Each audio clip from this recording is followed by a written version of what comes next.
인간은 본성적으로 자신이 경험한 바에 근거하여 사고하는 존재입니다. 모든 인식의 주체가 바로 자신의 자아에 있기 때문에 인간은 자신의 자아를 배제하고서 외부를 인식하거나 파악하는 것이 불가능한 존재로서 있는 것입니다.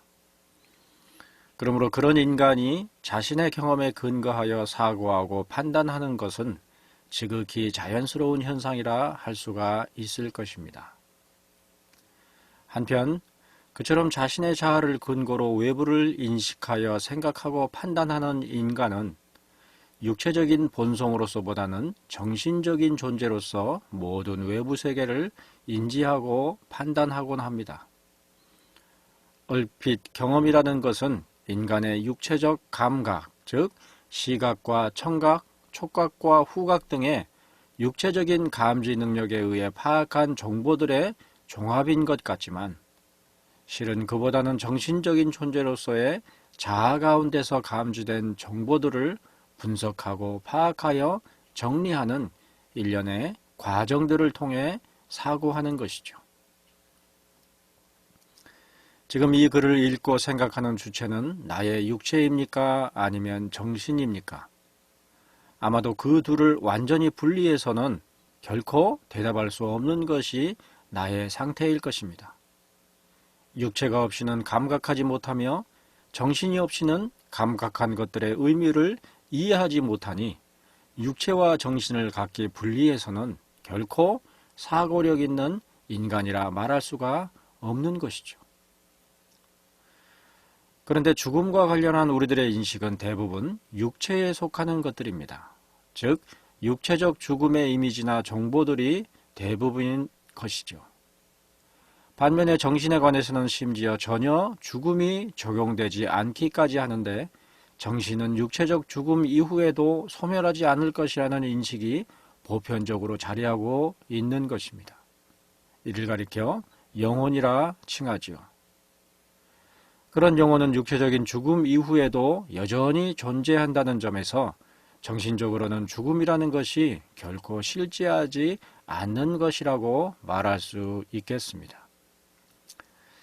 이처럼 인간이라는 존재에 있어서 본질적이고도 중요한 것이 정신 혹은 영혼에 있다 볼 수가 있겠는데 그런 인간의 정신은 무, 즉 전적인 무로서의 죽음의 상태 가운데에 단 한 번도 처해 본 적이 없다는 점에서 영혼에 아주 가깝게 근접해 있습니다. 인간의 정신 자체가 그 존재적인 특성상 영혼을 내포하고 있는 것이니 전도서 3장 11절 말씀은 이를 가리켜 기록하기를 하나님이 사람들에게는 영혼을 사모하는 마음을 주셨다고 했습니다. 하지만 사실 인간의 정신은 항상 영원한 것만도 아닙니다. 오히려 그 시작이 분명하며 그 끝 또한 분명한 것이 정신 혹은 영혼이지요. 인간이 육체뿐 아니라 영혼까지도 창조된 것이라면 그 말인즉 영혼은 결코 영원하지 않은 것을 전제한다 하겠습니다. 하지만 그러한 영혼이 영원할 수 있는 유일한 근거가 있으니 그것은 오직 창조주이신 하나님께 전적으로 속해 있는 것입니다. 그러므로 전도서 3장 11절 말씀은 하나님이 사람들에게는 영혼을 사모하는 마음을 주셨다 이렇게만 말하지 않고 그러나 하나님이 하시는 일의 시종을 사람으로 측량할 수 없게 하셨다고 말하고 있는 것이죠. 아울러 그런 창조주이신 하나님에 대하여 마태복음 10장 28절에 주님의 말씀은 이르기를 몸은 죽여도 영혼은 능히 죽이지 못하는 자들을 두려워하지 말고 오직 몸과 영혼을 능히 지옥에 멸하실 수 있는 이를 두려워하라고 했습니다. 하나님께서는 몸뿐만 아니라 영혼까지도 능히 죽이실 수 있는 전능하시고 두려운 분이신 것입니다.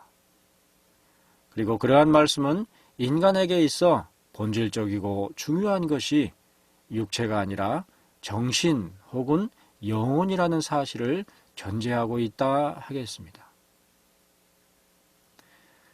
그러나 신자들이라 할지라도 불신자들과 다르지 않은 반드시 죽을 인간임과 아울러서 여느 사람들과 마찬가지로 스스로의 경험에 근거하여 사고하는 존재로서 대부분의 삶을 살아가는 것을 볼 수가 있습니다.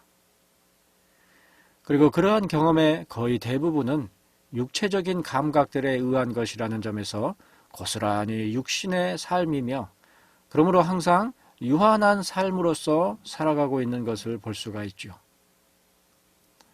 아울러 그러한 육신적 인간으로서의 종교 혹은 신앙이란 기본적으로 경험 혹은 체험적인 신앙이기 때문에 경험하지 않았거나 감각으로 체험할 수 없는 세계에 대해서 대개는 무관심하게 마련입니다. 더구나 전도서 3장 11절 말씀처럼 그러나 하나님이 하시는 일의 시종을 사람으로 측량할 수 없게 하셨기 때문에 그러한 육신적인 삶에 있어서 경험할 수 있는 현상계 이외의 일들은 전혀 무의미하게 보이기 마련이지요. 실제로 육체적으로 충분히 만족할 만한 사람들의 세상, 즉 소득 수준이 높고 복지적인 만족도가 충분하게 확보되는 사회일수록 기독교는 그저 여러 종교들 가운데 한 종교로서만 인정되기 마련이고 더구나 천국이나 내세와 같은 영혼에 속하는 영역에 대한 것이 아니라 이생과 육체적인 감각적인 삶에 그리고 정신적인 고양 정도에 속하는 종교성 정도만이 득세하는 것을 서구 세계와 북미의 기독교 종교의 모습들이 여실히 증명해 보이고 있습니다. 한마디로 문명화된 나라들과 지역에서 기독교는 천국과 같이 영혼에 속하는 가치와 개념들이 사라져버린 채로 육체적으로 경험하는 것들과 인간 스스로의 자아의 바탕을 두는 전형적인 자연 종교의 한 분야로서 자리하고 있을 뿐입니다. 그리고 어느새 우리 사회도 바로 그러한 서구 사회의 경험을 반복하고 있는 실정이지요. 천국을 사모하는 것처럼 말하면서도 정작 천국에 대한 관심이나 지식에 있어 한없이 빈약한 반드시 죽고 말 육신의 가치에 집착하는 이생의 종교의 자리를 편 기독교의 모습으로 변해가고 있는 것입니다.